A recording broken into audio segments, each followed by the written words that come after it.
Très bien, merci. Vous parlez de la COVID-19 et ses implications sur l'économie et plus particulièrement l'industrie de notre pays. Je dois vous dire que le secteur industriel dans le monde entier et particulièrement au Cameroun est une des grosses victimes. Vous savez que pour une bonne part, les matières premières nous viennent de l'extérieur. Pour certaines des filières industrielles dans notre pays. Et donc, vous êtes autant que nous informés de l'envolée du coût du fret qui aujourd'hui rend presque inaccessible un certain nombre de denrées qui constituent la matière première pour les industriels de notre pays. C'est une affaire assez difficile à gérer pour ces industriels. C'est assez compliqué à réguler pour l'État qui doit en même temps jouer avec sa fiscalité, en même temps jouer avec ses finances, en même temps ménager les acteurs industriels sur le terrain, parce que si une industrie doit exister dans un pays, c'est d'abord l'industriel qui doit vivre en premier pour que l'industrie, n'est-ce pas, survive. Et donc, vous dites bien, la Covid avec ses effets pervers touche bien l'économie camerounaise et plus particulièrement l'industrie. Mais le gouvernement ne croise pas les mains, le gouvernement travaille. Mon collègue du ministère du Commerce, vous le voyez tout le temps à l'œuvre, montant descendant, essayant de rattraper ici avec l'OMC qui doit réguler tout cet ensemble au niveau international. Au plan interne, vous voyez le ministère des Finances en train de jouer sur les cordes fiscales pour permettre de rattraper ici, rattraper là-bas. Le ministère de l'Industrie non plus n'est pas en reste. Et nous sommes tous mobilisés, les acteurs eux-mêmes mobilisés pour que les effets puissent être atténués le plus possible et permettre à notre industrie de rester debout.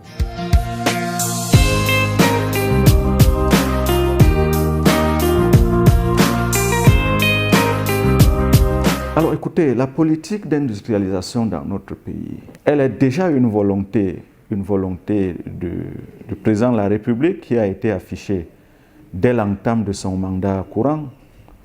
Le 6 novembre 2018, lors de son discours inaugural, il a mis l'industrie en première ligne des actions à mener au plan économique pour relever justement le niveau de notre économie. Et donc, cette industrie est aujourd'hui adossée sur un plan de développement industriel et dont la mise en œuvre a cours en ce moment. La mise en œuvre du plan directeur industriel de notre pays interpelle au premier chef les acteurs du monde industriel. L'État joue la régulation, l'État apporte les facilitations, l'État aménage le cadre de déploiement des industries et les industriels sont les acteurs. Maintenant, on peut être volontaire, mais il faut encore en avoir les moyens. Il faut être dans un environnement propice au développement d'une industrie performante et compétitive.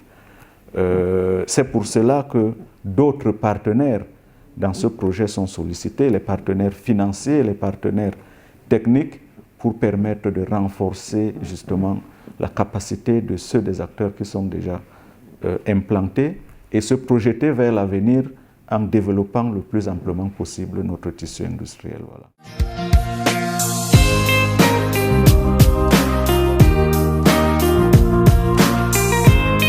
Écoutez, le schéma global affiche trois niveaux de développement. Il y a le niveau primaire, il faut produire. Il faut produire les matières premières d'origine agricole nécessitent l'action de l'homme. Donc nous devons travailler pour beaucoup produire, déjà.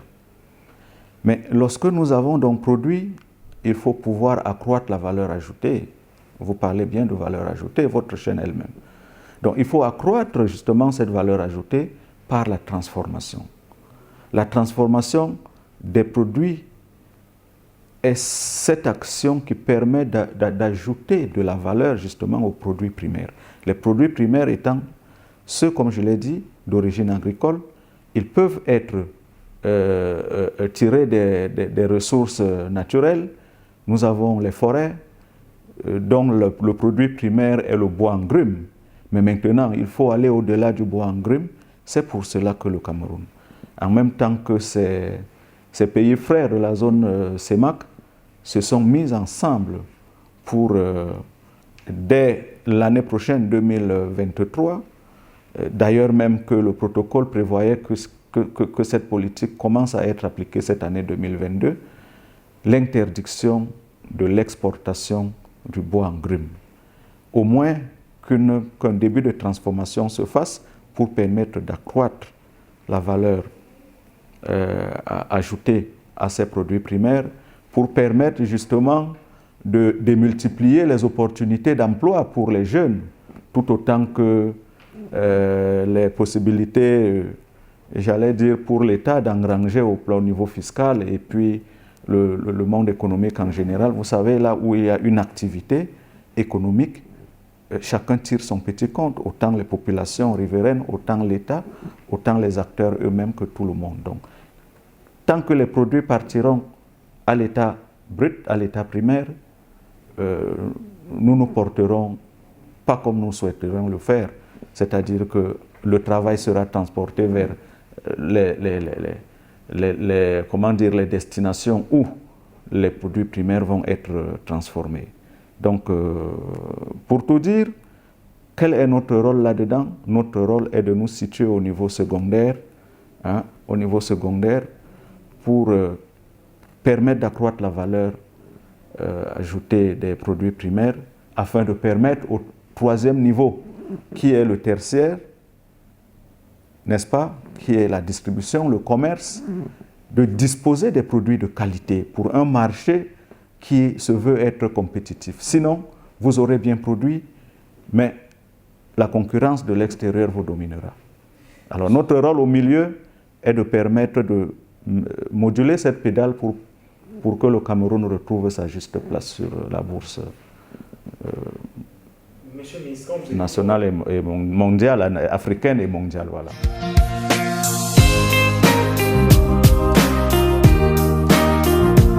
Ce sont des relations, on va dire, de partenariat. L'État est un partenaire pour le secteur privé est un partenaire pour l'État, partenaire dans un chantier qui est commun à nous. Vous savez, on produit déjà pour engranger des revenus pour nous-mêmes, mais partager une partie avec l'État, parce que l'État se nourrit de toutes les activités économiques à travers la fiscalité. Et à travers donc justement ces activités économiques, les populations, au-delà de la fiscalité, également se nourrissent. Il y a l'emploi qui, n'est-ce pas, permet aux jeunes qui sont de plus en plus nombreux, formés, mais qui ont besoin d'opportunités de travail, d'emploi, de pouvoir espérer, de pouvoir espérer, n'est-ce pas, s'insérer dans la société, vous voyez. Donc, c'est une relation qui se veut être partenariale gagnant-gagnant entre le producteur, entre l'investisseur et l'État qui est le père qui encadre et qui aménage les conditions de succès à toutes les activités industrielles. Voilà.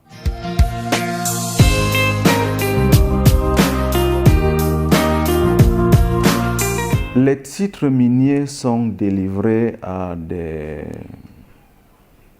exploitants sous condition de justifier de la capacité technique et financière pour l'exploitation. Maintenant, l'exploitation est faite moyennant respect d'un cahier de charges. Alors, comment on arrive à une suspension d'un titre lorsque le cahier de charges n'est pas respecté? Le respect des règles environnementales, le respect des règles sociales. Vous avez vu, dernièrement, nous avons parlé du travail des enfants dans les sites miniers. les règles environnementales, la destruction de l'écorce, vous voyez, de l'écorce terrestre par les trous béants qui ne sont pas souvent fermés, nous veillons à tout cela. La faune et la flore, la destruction de la faune, de la flore, y compris aquatique, sont des conditions qui, lorsqu'elles ne sont pas respectées, fondent le ministre à suspendre les titres d'exploitation. Donc, voilà, un titre d'exploitation dans le secteur minier doit respecter les conditions du cahier de charges. Si elles ne sont pas respectées, fatalement, nous ne ferons que notre travail de suspendre ces activités, entre autres choses.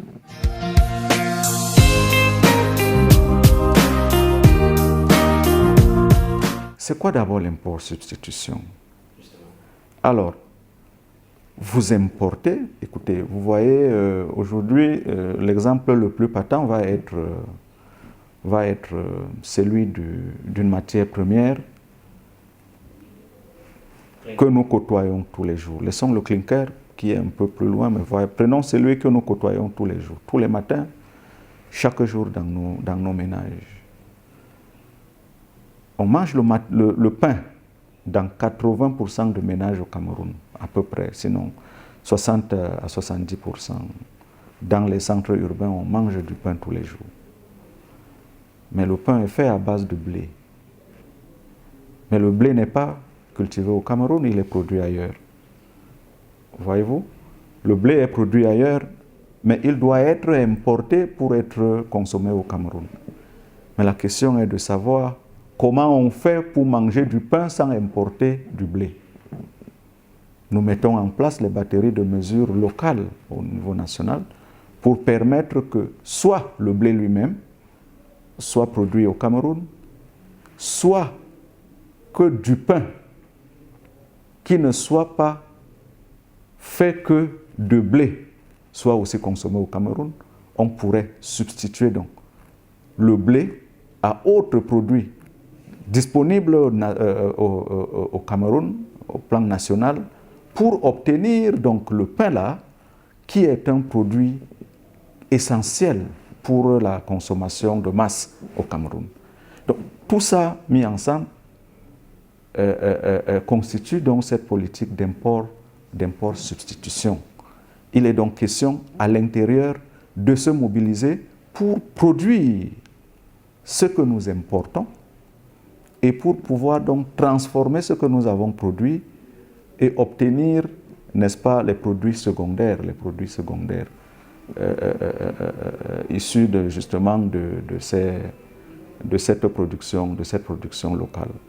C'est une option forte que le gouvernement a prise aujourd'hui, et les différents départements ministériels, y compris le mien, sont mobilisés. Le président de la République est ferme là-dessus.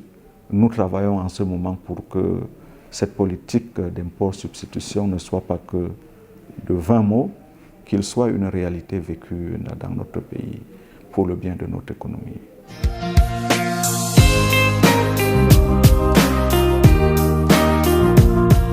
Alors, elles sont grandes. Le Cameroun est un pays aujourd'hui en chantier. Et les chantiers sont énormes.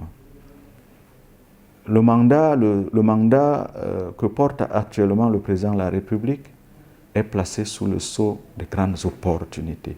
Et ces opportunités, elles existent dans le secteur minier, dans le secteur industriel, et puis du développement technologique, comme vous avez dit.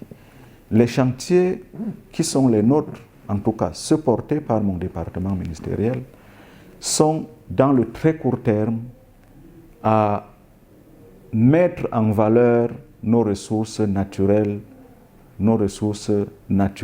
minières. Et nous pensons que cet objectif n'est pas loin. Nous ne sommes pas loin de la cible. Je peux vous le dire, en perspective, les premiers grands chantiers miniers dans ce pays vont voir le jour. Ils vont voir le jour. Ce n'est pas un vœu pieux, c'est une perspective sûre dont je vous parle, nous avons des projets qui sont en voie de maturation et qui sont en voie d'entrée en production pour que au moins notre pays commence lui aussi à s'inscrire au rang des producteurs des pays de production minière. Au plan industriel, le plan directeur d'industrialisation dont je vous ai parlé, qui est très ambitieux et qui se met en œuvre progressivement, a commencé par le renforcement du tissu existant. C'est vrai que les effets de la crise économique des années 80, nous continuons à les ressentir aujourd'hui. Le Cameroun s'inscrivait aux premières années de l'indépendance parmi les pays pionniers de la grande industrie. Ce beau temps est un peu derrière nous, les difficultés sont passées par là, mais aujourd'hui nous essayons de reprendre la main. Je voudrais vous dire qu'à l'UQAM qui résiste aujourd'hui, est la première unité industrielle dans sa catégorie en Afrique subsaharienne. Mais nous consommons de la matière première essentiellement venue de l'extérieur. Nous avons pourtant la possibilité, au Cameroun, de produire la matière première que consomme à l'UQAM, que la valeur ajoutée serait plus accrue encore. Je voudrais vous apprendre qu'à l'UQAM, dont la matière première, en tout cas dont le produit final est l'aluminium, utilise l'alumine qui est un produit minier et, n'est-ce pas, issu de l'exploitation de la bauxite que nous avons en quantité et en qualité au Cameroun.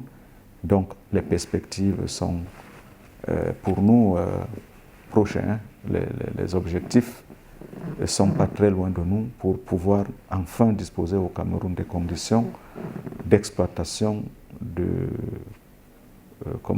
mise en valeur de nos ressources minières, naturelles, minières et forestières et même agricoles. Parvenir au stade de transformation au moins d'une proportion acceptable de tous ces produits. Et je voudrais vous dire, le Code minier du Cameroun prévoit que 15% de la production minière soit transformée localement par les industries locales implantées. Et vous voyez que la loi elle-même a pris les dispositions pour qu'à terme, l'industrie joue son rôle dans les grands chantiers miniers qui vont être ouverts.